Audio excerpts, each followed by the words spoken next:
the filming side of things, and it being very much like reality show. So like it's your life to some degree, but it's not very realistic in other aspects. And Counting the Cost, in our book, we go into more detail talking about how when Jill came to Nepal, it was the goodbye was like scripted. Like whenever she went back to the airport, like when we in the taxi, and she's like, I'll pretend to cry, and and she's going back home to Arkansas. Basically,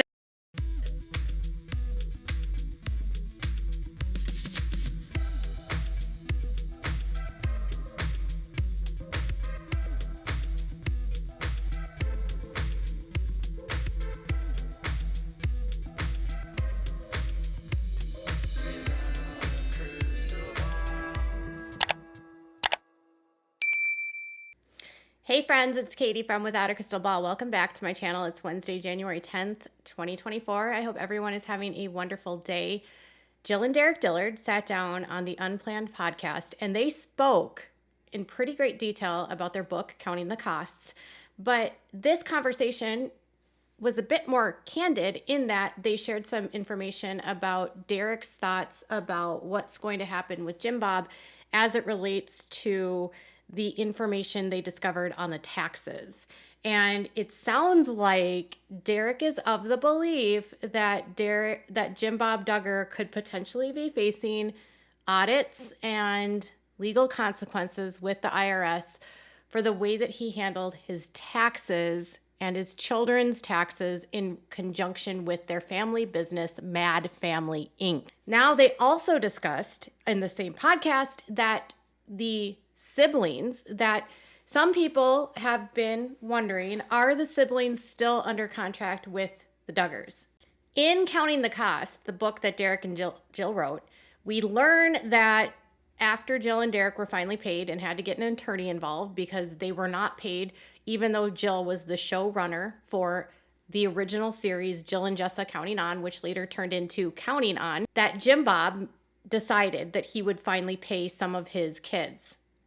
And as a stipulation of that, he agreed to give them a lump sum and have them sign a contract which included a non-disclosure agreement, non-disparagement agreement, and that he would have their lifetime rights to the content that these kids were going to put out for him.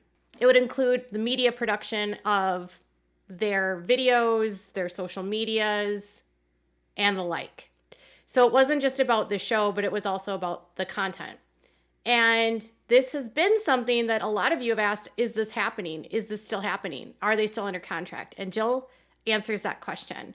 So let's dive into the topic. Before we do, make sure to give this video a thumbs up. Make sure to subscribe to my channel if you haven't subscribed, and click on the bell so you never miss a video. One of the biggest things that we talk about on this channel is that reality television is not real. And even though we see families on TLC depicting a life that they have, storylines are scripted and fabricated by TLC. An example of this is when Jill and Derick met in Nepal, they faked their entire goodbye because they were going to be staying in Nepal longer than the filming crew was going to be there. But in order for filming to get what they needed, they had to film a goodbye scene of the two of them saying goodbye. And so Jill put on fake tears, cried and sobbed, and no one was the wiser.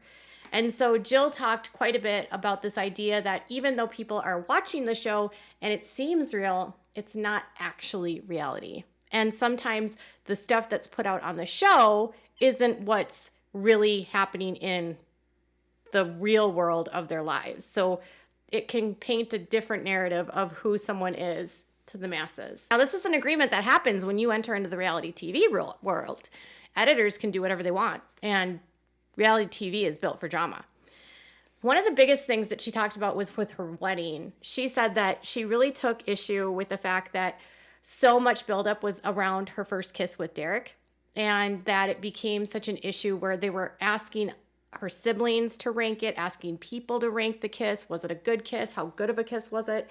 And she said she found it to be just really, the hype of it to be over dramatic for what actually occurred, and just was such a small part of their day that she didn't like that. But she had no control over it, and it's basically what TLC wanted to sell. She talks quite a bit about reality television, what it's like to leave the IBLP, what it's like to move on and setting boundaries. If you're wondering if she talks about Josh, no, they don't address the Josh topic. They don't even broach it. It's mostly about where she stands with her parents and what's happening with them. But at one point in this podcast, towards the end, Derick reveals that when it comes to the financial aspects of this, he believes that Jim Bob is not off the hook. Check it out. And like so I would not be surprised because of like what we share in this book, that after our book Counting the Cost, if Jim Bob Duggar gets another, or if Mad Family Inc. specifically gets another audit. And oh, really? Because of, and gets in That's in not trouble. Our goal. That's not like, our goal. We're not just like out to That's get not people. our goal. But like because of just how bad things have gotten, like you don't want it to get to that point, and you hope things get made right before it gets to that point. Derick believes the fact that he has put this out into the public sphere, that it could cue up or tip off the FBI and the IRS about what Jim Bob Duggar is doing with his taxes. And it certainly wouldn't be the first time that a reality star is caught through public disclosures like this. Other reality stars have gone to prison for doing things like this. In Jim Bob's case, he's not saying it. Jill and Derick are blowing the whistle. But if you remember Teresa and Joe from the Real Housewives of New Jersey, things that they flaunted and discussed on the show resulted in them being put into jail. There was a whole scheme with Jen Shaw from the Real Housewives that got uncovered because of the show. So you're looking at the fact that the IRS and the FBI and all of the federal parties don't like to be made a fool of on television. They don't want anyone flaunting criminal activity, because then that puts out a message to the masses that it's okay to do what Jim Bob does and there are no consequences for it. Jim Bob was billing his children for food, for shelter, for driving, for transportation, for healthcare. He was itemizing deductions and classifying that as income to the kids, so he didn't have to pay taxes on it. But then his kids were getting bills from the tax IRS people saying, you owe us this money because your dad said that he paid you this money. Instead of writing off the expense as his own expense, he's billing them as contractors when they weren't contracting for him, and he wasn't paying for them. He was viewing his family as a business rather than individuals, and then not telling anyone in the family what he was doing. And that's illegal. And Derick goes into further detail. But ultimately, Okay. like, and I'll get on my soapbox a little bit, like the tax law is meant to make things fair. Not necessarily, again, people get equal and fair, like confused. Mm-hmm. But like the tax law is meant to be fair. And a pet peeve of mine is whenever people, it doesn't matter, like rich, poor, whatever, who want to manipulate that and take advantage of it and make it reflect something that's not what it was meant to reflect, or the policy was meant to like push forward. You're saying on paper, oh, well, it's spread out this much and like, so we shouldn't have to pay as much taxes, but then ultimately I'm still going to get the benefit of controlling all this money. Then that's not what that was set in place to do. And it's not fair. What Derick is saying is that Jim Bob is taking money that he had and he was spreading it out as though the kids were being paid, even though they weren't.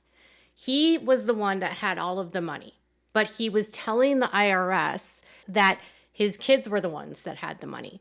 He was claiming that he was spending money on these kids and that these kids received income as a result of it, when they weren't. So he was fraudulently reporting income for his kids and then not letting the kids know because the kids were never getting paid. He's fraudulently reporting that he's paying for all of their clothing, all of their food, everything for being a father.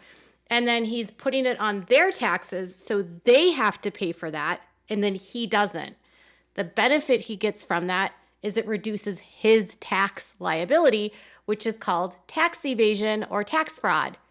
And that's a penalty, and it can lead to criminal charges. It can lead to prison. It can lead to wider investigations that can uncover further fraud. Tax evasion is generally the crime that ends up taking a lot of people down, because you can commit a lot of crimes and never get caught, but you can never defraud the federal government when it comes to the money that you owe them. And so if he's using his kids to defraud the federal government, then it becomes a conspiracy to defraud the federal government. If he's siphoning money into all these different LLCs he has, which he has, at one point I kept a spreadsheet. There was over 44 LLCs that Jim Bob had set up between him and his kids. So if he's funneling money in between all of these different quote unquote shell companies, then you get into situations where you have wire fraud charges. Wire fraud is a 20-year sentence. It can be up to 20 years. And that can be white collar crimes like this. You'd never actually see anyone serve the amount of time that the maximums have. But the point is that tax fraud usually uncovers a wider scheme of financial crimes. And that's what Derick is saying, is that what he's doing, it's not about fair, it's not about equitable, it's about the law. And he believes they'll be audited again, which I don't know if they've been audited in the past. I hope this would mean that the IRS does finally look into Jim Bob, but because the IRS never discloses what they're working on or their investigations because they don't want to tip anyone off, we'll never know until and unless there's charges. Do you still have siblings that are in contract with Mad Family Inc.? To my knowledge, like as far as I understand, yes. But again, I'm careful with what I speak about my other siblings, because I want to protect our relationship as much as possible too with my siblings. So since the release of their book, this topic of are the siblings still under contract with the Duggars and Mad Family Inc., it's been a hot contested topic with viewers that consume the content of the kids that are adults, like Joy or Jessa or Jed and Katie, whoever's making content, James, Jason, whatever they're putting out on social media. And it's gotten clapbacks from the kids, like Joy, who says, no, that's not true, or Jessa that says that's not true. But they wouldn't be able to tell you the truth if it was true, because they have a non-disclosure agreement. They have a non-disparagement agreement. They have their hands tied with their dad. Here's the issue with non-disparagement and non-disclosure is most people that are involved in these can get out of them because they don't hold weight in the court. But they would take the risk of breaking that non-disclosure. And if Jim Bob wants to say, well, I'm going to sue you. And as far as I know, from the people I've talked to, I know at least one person that had a non-disclosure with Jim Bob, and their non-disclosure was for $500,000. So if they spoke out against Jim Bob, he would take them to court for $500,000. That's a lot of money, and a lot of the kids don't have that kind of money, and so they are fearful. They might not want to be locked into it, but they are. They might not have the education to understand that they can get out of this. They might not realize that if they all banded together and came together as a united front against him, he would have no legs to stand on. They don't understand that they could actually hire attorneys like Jill and Derick to get out of it, but they won't in theory, because that means that they're going to get shunned like Jill has, or become the black sheep, or made an example of by Jim Bob. They're going to lose access to their friends and to their communities. And for some of them, that's their entire life. And cognitive dissonance keeps them willing to stay. They'll ignore all of the truth and just stay in the ignorance because it's easier to stay there and stay with your family. The fact that someone has these positive aspects of their life bars you from being able to tell your story because they did these good things, then they couldn't have done anything bad. Is like, I mean, think about if our society operated that way, like with like people like Al Capone, as long as it's like mobster. This is an extreme example, obviously, but it paints the picture. But it paints the picture. But basically, like if in society, if you're like, oh well, I know this criminal. Like, I didn't even think they were a criminal. Like, they've always been really nice to me, so you shouldn't punish them. Like, look at all the charities they've given to. Look at all the good they've done. It's like, well. I mentioned Al Capone because, I don't think a lot of people realize he had like kitchens and stuff. He was helping a lot of people. Oh, really? Yeah, he was helping. I didn't know that about helping Al Capone. A lot of people. And if someone only knew him in that context, they would say, you can't send him to jail. Look at all the good things he's doing. It always interests me that Derick, when he discusses who Jim Bob Duggar is and what Jim Bob Duggar is doing, he draws comparisons to men that were running effectively criminal organizations. Several years ago, he compared Jim Bob Duggar to Jeffrey Epstein. Epstein famously was running a trafficking ring where he was basically giving young girls to powerful men. And he was comparing Jim Bob and his friends in the IBLP to being like Jeffrey Epstein in their cover-up of their crimes. Here, while talking about the tax fraud and the tax crimes, he's pushing back against Jim Bob's supporters that view him as though he's done good deeds, so therefore he can't have committed any crimes. Now, he's not necessarily saying that Jim Bob has committed crimes, but he is. And then he goes further to say that Capone actually ran soup kitchens. So if Capone is running a soup kitchen, of course, how could he be a bad person? If no one knew that Capone was involved in organized crime in Chicago, if no one knew about his fraud and his tax evasion, they would say, of course you can't send him to prison. He did good things for me. But that's what Jim Bob has done. He gives to charity. He pays off his friends. He gives lavish gifts because then people will ignore that he's done other deeds that are wrong. And Jill and Derick in this podcast talk at great length at how Jim Bob's feigning ignorance and acting as though these were mistakes by him were not actually mistakes, because you can't keep making the same judgments and the same choices and the same mistakes where it doesn't become a pattern of activity. So Derick here is comparing Jim Bob to a mafia boss doing good things for the community, and that mafia boss using soup kitchens as a cover, much like what Jim Bob is doing with his show, with his friends, with the IBLP. It's a cover for what is presumably criminal activity. This isn't the first time I have heard a reference of Jim Bob and the IBLP in the same vein as the mafia, because of the organization of the group and how well these men work together to orchestrate and funnel and bribe and pay off judges. And if you talk to people from this area that know the Duggars, that are privy to what they're doing, they will liken it to the Northwest Arkansas Mafia. So it's clear to me that Derick sees Jim Bob as a criminal. If I'm getting together with one of my siblings and things aren't like they used to be, there's a part of me that's like sad about that, because you're like, I wish things could be like they were before. But at the same time, kind of like I talk about in the book, it's like, would I trade just ignorance is bliss in this pseudo bliss for where we're at? No, like I don't want to just go back to like living in this crazy controlling environment. I suppose no matter how many times Jill Duggar Dillard tells the world that her siblings are being controlled by her father, or that he has them under contract of non-disparagement, non-disclosure, there will always be people that follow the Duggars that will refuse to believe the truth. They will refuse to believe that Jim Bob would ever do such a thing. Or they will explain it away and say it's natural because they're a family business. They'll find a way to justify it, or they'll just willfully ignore it. In the case of her siblings, they've been raised that they must obey their dad no matter what, regardless of if it's good or bad, blind obedience.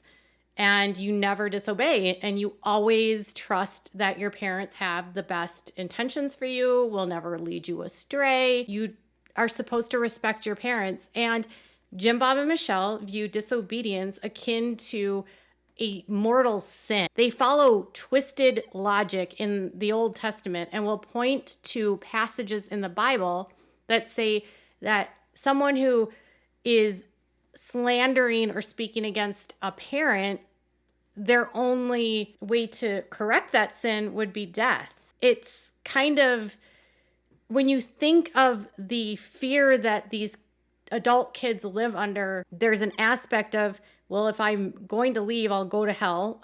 I'll be akin to witchcraft. And then there's this aspect of, is my dad going to kill me? Or is one of his followers going to kill me if I speak out because of this twisted doctrine that they follow? I would hope not. And I would hope that anyone that is on the Duggar side of things, they aren't sending those kind of threats. But Derek and Jill have received those kind of threats for speaking out. So the kids are choosing to remain ignorant because the truth would completely destroy the fabric of their lives. It would destroy everything that they know. It would rock their foundation to its core. And it would force them to make decisions to separate themselves, not only from their father and their mother, but from their core belief systems. And it's easier to stay ignorant than it is to change. The problem with Jim Bob is that if, for instance, there is some sort of criminal activity, and if for some way he has got his sons tangled in a mesh in his criminal activity, they can't blame ignorance for their role in the crime. So if he is using his boys to funnel money, to launder money, to avoid taxes, if the boys were to get brought up on charges, they can't claim ignorance. There's no such thing. They would be legally culpable. I don't know what's going to happen with the crimes. I don't know what's going to happen if he'll ever get arrested. I have been saying for years on this channel that I believe that he has committed tax fraud, that I believe that there's questionable activity happening with all of these LLCs. And I don't know at what point the feds step in. Maybe Derek knows something we don't know. If he does, do you think Jim Bob will go down, and will some of his sons go down with him? Tell me what your thoughts are in the comments below. Bye, everyone.